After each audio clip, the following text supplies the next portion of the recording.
Je suis entré à la réunion de mon lycée et une femme que je n'avais jamais rencontrée m'a giflé en plein visage.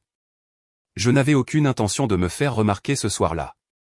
En entrant dans la grande salle du lycée, transformée pour l'occasion en lieu de retrouvailles, je cherchais simplement un coin tranquille pour observer les visages familiers.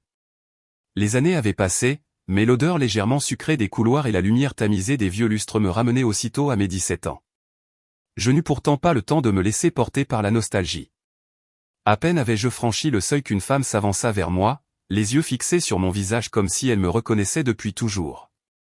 Avant même que je puisse comprendre son geste, sa main s'abattit sur ma joue. Le bruit sec résonna dans la pièce, mais ce fut surtout le silence soudain autour de moi qui me coupa le souffle. Je restai immobile, incapable de réagir, tandis que la femme, visiblement bouleversée, s'éloignait déjà, disparaissant dans la foule. Je ne l'avais jamais vue. Pourtant, son expression n'avait rien d'un geste impulsif ou malveillant. C'était autre chose, quelque chose de lourd, de chargé d'une émotion que je ne parvenais pas à définir. Au lieu de partir comme je l'aurais voulu, je sentis une curiosité étrange m'attirer vers l'intérieur de la salle.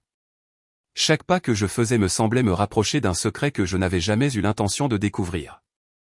Pendant que la soirée avançait, les conversations se croisaient autour de moi, mais je n'entendais que des bribes étouffées. Mon esprit restait enfermé dans la scène que je venais de vivre. Je fouillais la salle du regard, espérant apercevoir la femme à nouveau. Une partie de moi voulait une explication, même confuse, même déroutante. Une autre savait déjà que cette soirée ne serait plus jamais celle que j'avais imaginée. Ce fut près du vieux panneau affichant les photos de fin d'année que je trouvai enfin une piste. Une image jaunie attira mon attention, un groupe d'élèves souriants, et au milieu d'eux, un garçon qui me ressemblait étrangement. À côté de lui, une jeune fille ayant les mêmes traits que la femme qui m'avait giflé. En observant davantage, un détail me frappa, le nom inscrit sous sa photo était celui d'une personne que je connaissais.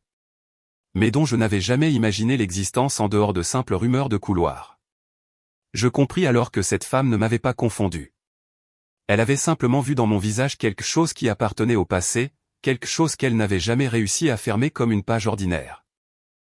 Je réalisais que je venais de marcher, sans le savoir, dans l'ombre d'une histoire oubliée.